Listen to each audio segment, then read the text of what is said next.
I'm Dr. Robert Schertzer, Clinical Associate Professor, UBC Ophthalmology and Visual Sciences, and we're talking about glaucoma for the week ending April 8th, 2009.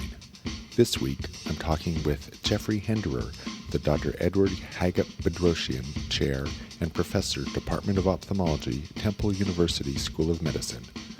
We are discussing lessons learned from putting the disc damage likelihood scale into clinical practice. Okay, welcome, Jeff. Rob, thanks so much for having me here. Part of the reason you're here in town is to present some challenging cases that you've accumulated over the years and discuss those. Any key points that you'd like to bring up? Well, I guess that I've always been interested in trying to figure out how to take the best care of the common situations possible.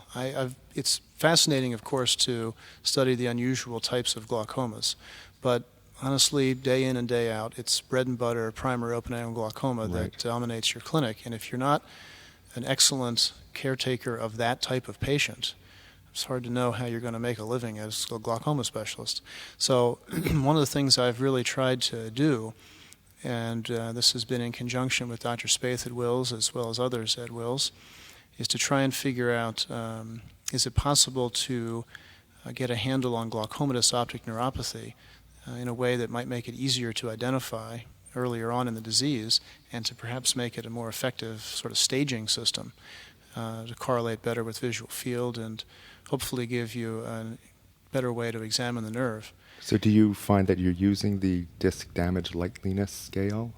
Yeah, I think the scale has gotten to the point where we're pretty comfortable that the concept of looking at the neuroretinal rim in the context of disc size is a valid one. It's not entirely clear to me that the exact 10 stages of the scale are the 10 stages that you have to learn. But the concept is the most important, and that is to measure disc size and understand in that context what the cup or neuroretinal rim looks like and the normal pattern of neuroretinal rim width and how that might change in early glaucoma. Right. So how would you bring this into use on a daily basis, let's say, with patients presenting to you? Yeah, actually, it's pretty simple. The first step is really to make sure that you're measuring the nerve size, so you get an understanding of what you're looking at. And over many years, I suspect you can get a handle on it, but it's so much easier just to measure the nerve size of the slit lamp using indirect biomicroscopy like you would do normally with a 60 or 66 or a 90 diopter lens and just literally measuring the vertical diameter of the optic nerve and then comparing that to a roughly normative distribution of patients that we looked at. Right. And I thought to do that I use the 66 diopter because at least from what I remember, that's the one where it is a 1-to-1 That's ratio. true for the Volk lens, is my understanding. That's pretty much right on the money. Do you know the correction for the other lenses that other listeners Well, the might use? the Volk 90, which is a commonly used lens, is actually a 1.33 correction. So if you're measuring a 1.5 millimeter column of light, then you need to convert that to a 2 millimeter optic nerve. Okay. And a 60 diopter lens is about a 0.9, roughly speaking, 0.88, 0.9, and so you have to knock a couple tenths of a millimeter off when you measure the nerve size. Now, this really only works well for more or less 2 to 4 diopters within emmetropia. Right. But beyond that, when you start getting tilted optic nerves, it becomes very difficult to stage the nerve regardless of what staging system you use. So we're really talking kind of normal appearing optic nerves, which is fortunately the majority. Right. I guess my simple little brain can't handle something like a 10-point scale for describing the shape of the nerve, but one thing I do find very practical is looking at the size, mostly to say overall, is that a small nerve or a big nerve?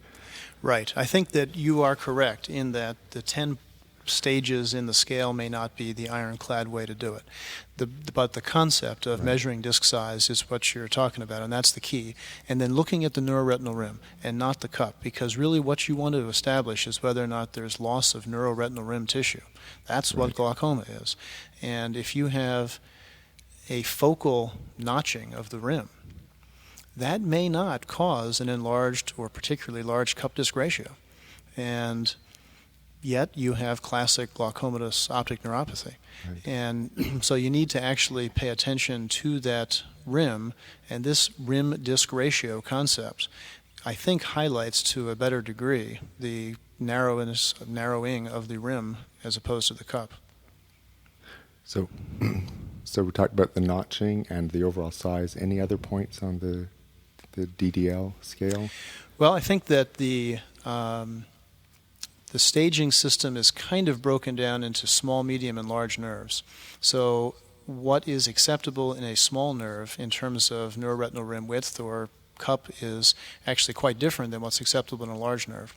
So if you can imagine, large nerves have large cups because they just don't fill as completely, even though there's a few more extra nerve fibers in a large nerve than a small nerve, people have found, but it's not going to fill quite as much, and there's just a larger cup. So you can have, as Joost Jonas has found, a normal variation of cupping up to even 0.8 or 0.9, depending if you have a very large nerve. So to understand the difference between big nerves are supposed to have big cups and small nerves are supposed to have small cups. Even if you just knew that, that would go a long way towards helping to differentiate between physiologic cupping and pathologic cupping. And a 0.3 cup in a small nerve is probably not as normal as you think it is.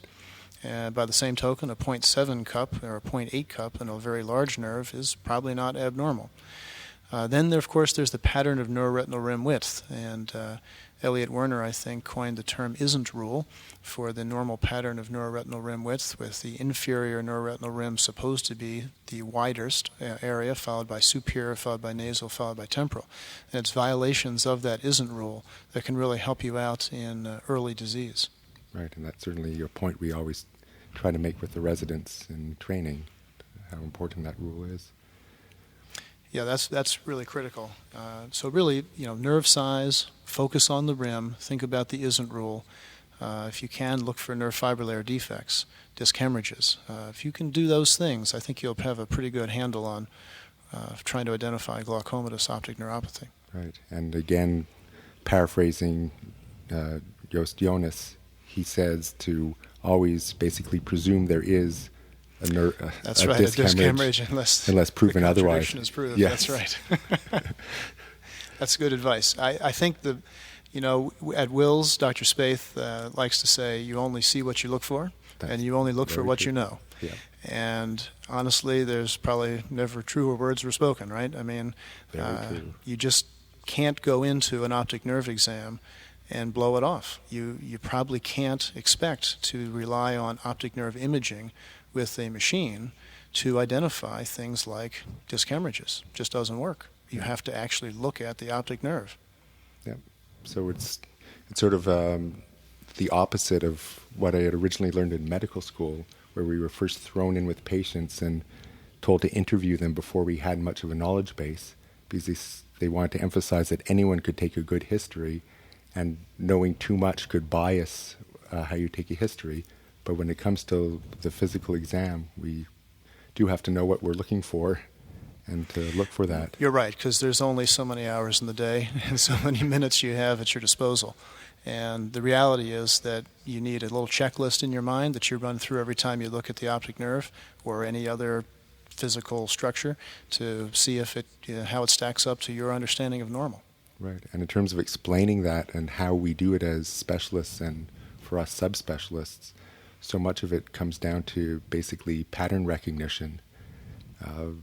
We know what we're looking for that pattern. And yeah, that's an excellent point. There is no MRI scan for glaucoma. There is no blood test for glaucoma.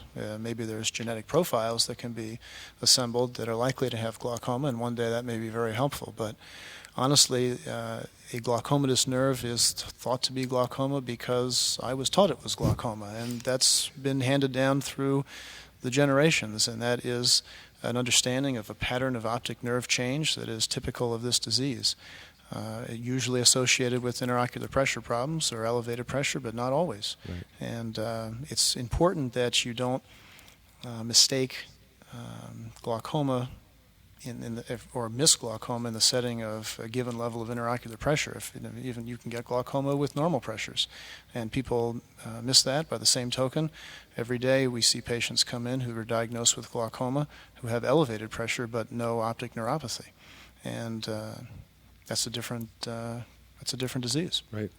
I always say when I see patients like that, today I saw a patient in for her regular check, her pressure of 34, virtually no cup, totally normal visual field, and I just wish we could bottle whatever it is that's preserving their optic nerves and use it for other patients. That's a good point. The optic nerve of steel, that one is, right? Exactly.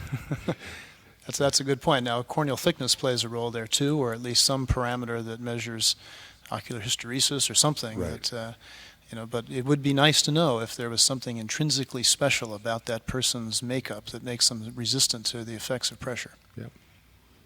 Well, we covered a lot of useful points here. Any other parting words? Any other highlights of your years of clinical practice and research and hopping from one university to the other?